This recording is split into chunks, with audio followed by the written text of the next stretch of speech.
Hello, everyone, and welcome back to Gen Z Votes. My name is Pratik, and today I'm grateful to be joined by Mr. Marc Davidson. Just from some quick background on Mr. Davidson, he's a professor at Radboud University, where he researches ethics, philosophy, and climate change. He has multiple crucial publications in this field, where he has worked on advancing the interests of our future. I'm greatly appreciative of your time today, and thank you for giving me the opportunity to talk to you. How are you doing You're today? welcome. Good. So just to start, can you tell us about your background, where you're from, what you were interested growing up maybe, and how did you come to working in philosophy and Yes. climate change? So I've been born in Netherlands, and the whole of my life I've lived in the Netherlands. Um, and I wasn't always a philosopher. I started as a physicist, but during my research in physics, I did a PhD in physics. I got interested in environmental problems. A friend of mine at a party at a certain moment, deep in the night, started to explain me about environmental problems. It was quite an eye-opener. And then I got so concerned about environmental problems, it was about 30 years ago, that I really wanted to contribute to the solution of climate change, biodiversity loss, those kind of issues. But I had the idea that the bottleneck for the solution of these problems is not a lack of um, scientific knowledge, more knowledge about the science of climate change. The IPCC reports are already very old. We know it since 1896, I think, the publication, first publication about the relationship between the burning of fossil fuels and climate change.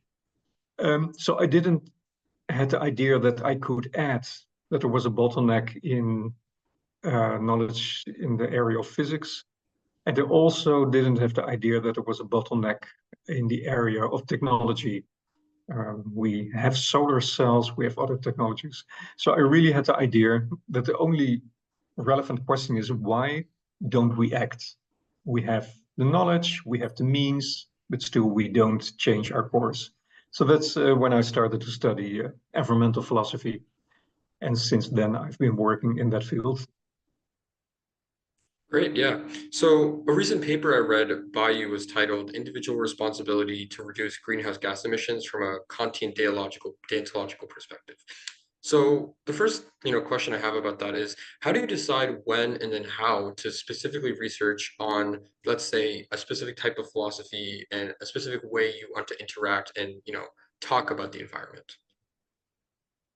Well, I have the great opportunity in the position I have at the university.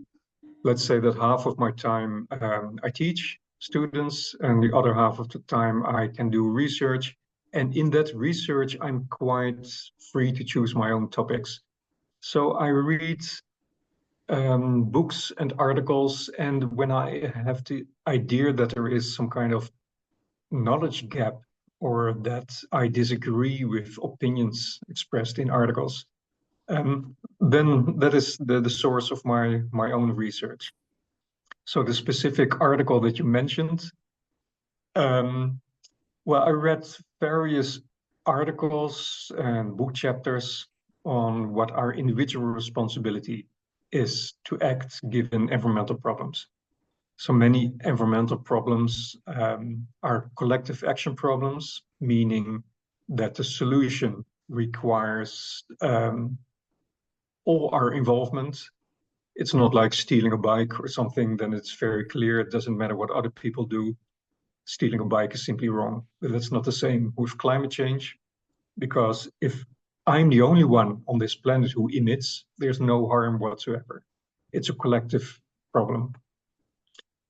So my question then was, but what then, if it's a collective action problem, we also know that preferably it's solved by collective action, namely that we all come together and organize ourselves, for example, through carbon taxes or tradable emission rights or whatever regulation to solve the issue. But as long as governments don't act, what is your individual responsibility then to act? And I noticed that was quite problematic for many philosophers, that many philosophers thought, well, in such a case, you don't really have an individual responsibility. And I didn't agree, and I tried to argue from a deontological perspective, well, what our duties are then. So that's the background of my paper. Right, so diving into that idea of collective action, but let's start with the what you call the duty not to harm third parties by climate change.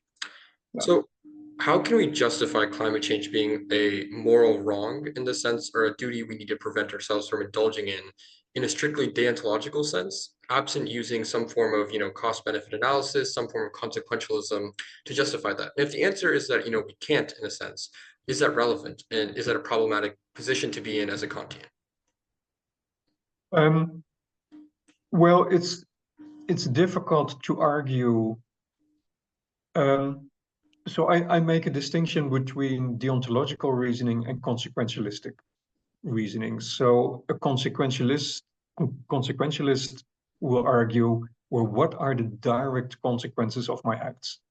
And in that case, it's difficult to argue that if I take a plane for a holiday, that my individual emissions, I can prove that that will harm someone because, because it's a collective action problem, and it's only the combination with other people's emissions that harm occurs. So if you take that perspective, then indeed it's difficult to prove that my individual emissions inflict harm. But it's quite certain that our collective emissions do inflict harm. Well, you only have to read the IPCC reports, and we can already notice at the moment that harm is occurring, that due to rising temperatures, people are harmed, and um, non-human organisms as well. So the harm is occurring on a collective level. So the argument I make in my article is that the fact that you cannot prove the consequences of your individual acts does not mean that you don't have a duty to reduce your emissions. But I take a deontological detour, so to say. So my argument, and in that sense, it is Kantian, a little bit following the reasoning of Immanuel Kant. Given a collective action problem, the only way to prevent harm to others is to have coordination, to have a collective solution to the problem. Direct regulation, taxation, tradable emission rights, whatever measure. So we know that we have to set rules, that it's rational if you want to prevent harm to set collective rules. And the deontological turn that I take, the Kantian turn, is that if you are convinced, if you have a personal will that certain rules should be in place, then you already have a duty to act as if those rules already exist. So if you want to live in a world where aviation on short distances is forbidden, I don't know whether that's a good idea, but simply imagine that you believe that the regulation that should be in place forbids taking the airplane if there's a train connection, then you shouldn't take that plane even if the government has not yet imposed that regulation. So that's basically the message of that paper, that you should act as if the rules are in place that you want to be in place. Right. So one specific example, I guess, that you talk about, and so correct me if I'm wrong about this, but you give an example of the prisoner's dilemma to suggest that the requirement for our maxims to be, generalizable doesn't necessarily always entail acting as if others were to do the same. You then give an example of um, uh, three gunmen shooting at each other, and in that case, they should act as if though the other two are still not shooting, right? Could you explain the difference between these two examples, and where does your thought lie on this? Um, well, my argument only works if there is a collective harm to third parties. So in the case of climate change, I make the argument that present generations harm future generations or harm non-human organisms or harm children, already existing children that don't have a say in what's happening at the moment. But at the moment that you have a collective action problem and the harm is inflicted on the collective itself, um, then the argumentation becomes a little bit more shaky because it's not really, it has to do with the idea of a wrongful harm. So we wrongfully harm third parties. But if you have a collective that is harming itself, then you can state that the collective is harming itself, but the collective is not wronging itself because you cannot harm your own rights, so to say. Right. Okay. So then moving on from just, our individual, obligation in a sense, you do talk and touch slightly on what, governments should institute. And, correct me if this is wrong, but just a quick interpretation. Does your paper suggest that a government, such as maybe the United States, should have or holds an obligation, let's say, um, to adopt a form of carbon pricing, whether that be, trading systems, taxes, or something along those lines? Yes, indeed, because well, the assumption, but that's quite a strong assumption. I mean, it's backed by evidence, is that at the moment we are harming others, harming future generations, harming non-human life, etc. So on all levels, we have obligations to implement the rules to prevent that harm. So indeed, national governments, well, we don't have an international government yet, um, but indeed, at each level, we have a duty to impose those regulations, or as individuals, to ask our governments to impose them. So if that's the case, then let's talk about, like, let's say private corporations who emit, for example. And in that case, do you think that those corporations fall into the problem of wrongfully harming third parties, right? So they might, use the resources they have and the, money that they have to emit, but they're harming others in that process who are not involved in the decision-making process. Would that be a correct interpretation, I guess? Well, private companies, in my view, always have a complicated position in the whole debate. Um, I'm never entirely sure about the responsibilities of private companies. Uh, it's consumers who buy the products from the companies. And for me, the major responsibility of companies, the foremost responsibility is not to interfere in the process of um, uh, citizens and governments to arrive at regulations. So I don't know whether companies have specific responsibilities to reduce their own emissions. It's also very difficult um, to state what kind of responsibilities those are if you don't have collective regulations yet. But at least companies have a responsibility, don't interfere in the political process. So don't argue against regulation. But I'm less sure always about companies' own responsibility to reduce their emissions. So I think consumers often shift the responsibility too easily to large companies. Sure. And so now moving back to this again, this idea of like there being harm imposed. by the lack, maybe, I guess, of a carbon pricing system in some sense.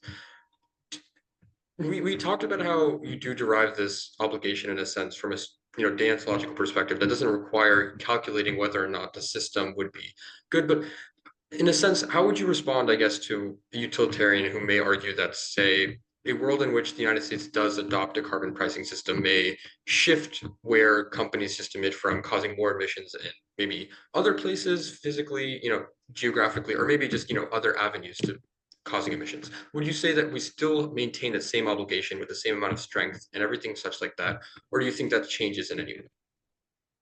No, that's a complicated matter. It's not black and white. On the one hand, it's certainly true that if in the global collective action problem, if one country um, acts alone, then indeed you can have, as economists call it, carbon leakage, that companies simply move their production to other countries or lose competition to other countries, and perhaps production is even more pollutant in other countries, so that it's even not beneficial for the environment after all.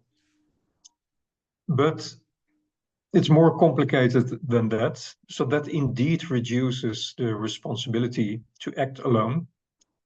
But it's more complicated because um, processes towards social change and processes towards the transition towards the regulatory systems that we need and that we want um, don't happen overnight from one state to the other.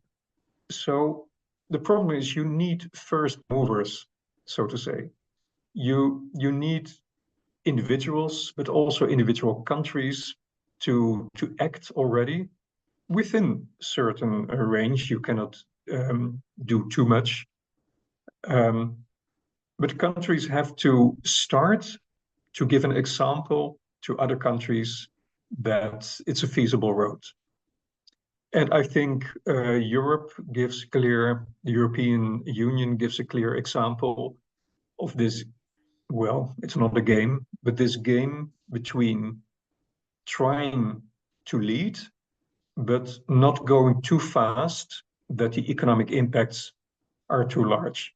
So I think if the whole world would have the same climate policy, I think the European Union would have stricter regulation.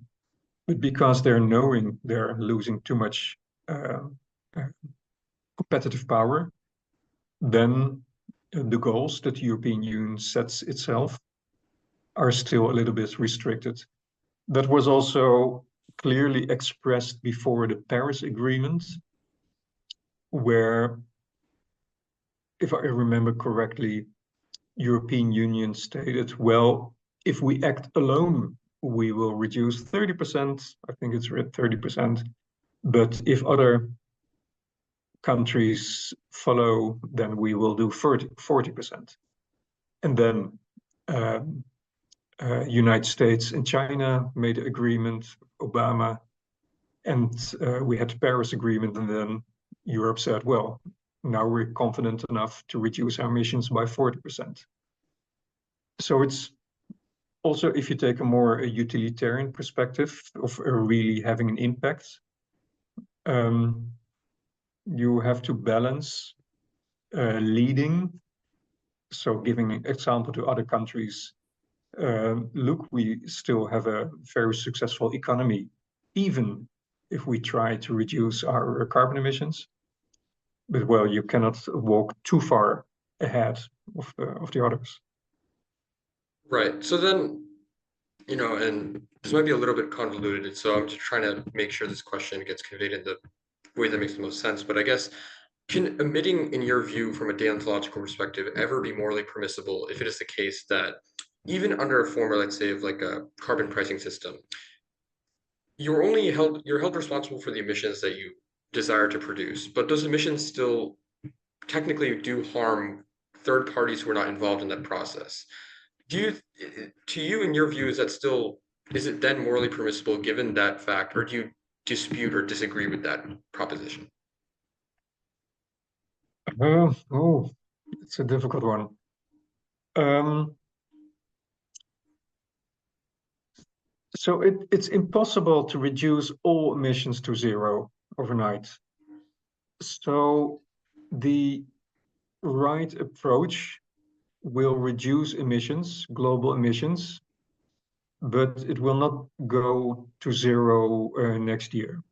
So there will be some kind of, I mean, it's the perfect regulation. It's unreasonable, for example, tomorrow to forbid emissions. I mean, we would be back to the Stone Age or worse, probably, because there would be such a social chaos that, and all the weapons that we have, it would be much worse. So we cannot do that. So reasonable policy would still allow some emissions. Well, how can that be done? For example, by a carbon tax, because a carbon tax still gives the opportunity to make choices whether your emissions are really valuable or not, even if they emit, um, even if they will inflict some harm. We cannot prevent all harm. Even a deontologist has to agree that not all harm can be prevented. And a very interesting discussion of that topic is, for example, given by Robert Nozick in his book Anarchy, State and Utopia, from a more libertarian perspective, in which he also argues that, well, it's simply impossible to prevent all harm. But the only difference between a deontologist and a utilitarian would be that a deontologist at least requires compensation for the harm. And for a utilitarian, that's not really necessary. Right. So I would say that still, from a deontological perspective, still some harm is allowed. Um, and you have to decide for yourself. You have to imagine, so to say, that this optimal policy is in place and whether you would perform your act if that policy existed or not. right, and you talk about just now in the last bit the idea for the Kantian in this sense is not just maybe to reduce emissions, but also to place the responsibility. So there's something that's binding onto the agents who desire to produce those emissions that holds them responsible. In your view, I guess, is that the more relevant slash important part of a carbon pricing system, or is it the fact that we actually do reduce the emissions, if that makes sense? I don't completely understand the question. At the moment you impose a carbon tax, then you have the regulation of which you think that it is optimal or morally required. And at the moment you have that regulation, you don't, as an individual consumer, you don't have these moral considerations anymore. Am I allowed to have this emission or not? You only have, well, as long as you pay the price, then I would say it's morally all right, so to say. So, in your view, then, I guess for legislators, so for people making the policies, is it the most sensible, in your view, the best thing to do is, I guess, use this deontological justification as some sort of constraint to say that we need to adopt some form of carbon pricing. But then we can use, this cost benefit analysis, consequentialist view in determining then what is the best form of pricing system. Is it, I guess, that your view on how maybe the government should act, not just, individuals? Yes, I think I agree with you. And I'm never very happy if different moral principles interfere with each other, deontology and consequentialism. Exactly. But indeed, in the case of collective action problems and harm by pollution, it's quite inevitable, I think, to set standards on the basis of more cost-benefit analysis and consequentialistic reasoning. Um, so I think I simply agree with you there. Great. Okay. So now moving on to less details of the paper, but more about the youth and Gen Z. How important do you think that generally philosophy is for the youth to research and get involved into? For a lot of people, it might seem a little bit too within the holds of academia, um, hard to materialize, what the specific reason to research so in depth all these people and all these books and all this literature is for their day-to-day lives. For you, that's clearly seemed to be beneficial. So I guess, how do you think philosophy and what role does it play in the youth as we, start becoming more politically involved? Mhm. Um, well, of course, philosophy deals with the big questions, and therefore it doesn't have a very clear, direct impact on politics, or it depends upon the subject. But um, how policy is implemented and develops, it has many layers. And at the deepest layer of policymaking, you have the values. And these have to be debated as well, investigated. And it's a it's an exchange. Well, it's very messy how social change happens. It's certainly not the case that you can pinpoint to a philosophical publication. Look, that publication led to a complete social change, or that was the start of emancipation processes. But it's not um, it's not my expertise. But it's not clear how that works. It's an interaction between philosophical thought that may be picked up by writers of literature. It may be picked up by activists. It may um, inspire activists, or but also in policy making in the United States. I know that many philosophers are also involved in actual policy making, in discussing policy. People like um, John Broome or Cass Sunstein, who's not only a philosopher, political scientist, economist. So that work simply to clarify argumentation. An important role of philosophers is if people disagree, you have social disagreement, political disagreement, to clarify the debate by showing people, look, where you basically disagree is at this deepest level because you start from different values. And of course, that will not automatically build a bridge between opposing views. But you may hope that in democratic processes, if philosophers clarify the debate and show at the deepest level where people disagree, that to a little extent, it may make people listen better to the other party. And so, I know, I know you're busy, so I don't want to take up too much time. So the last, question I have here for you is, what is your message to Gen Z? The elections are coming up soon, one of the biggest election years, and despite party lines or whatever people are thinking about, what is your message for what Gen Z should be considering? Maybe it can be in the context of climate change, maybe not, but what should Gen Z be thinking about going into the next election? Well, I would say that's a difficult question. My recommendation would be look with empathy to the rest of the world. Don't only think about what will improve your own situation, but there are more people living on this planet and also other life forms living on this planet. So take into consideration the impacts or the policy different politicians recommend, what the impact is for larger groups than your own small group. That's one. And simply have trust in what scientists have to say. I mean, of course, a lot can be debated, and scientists do not know all the answers.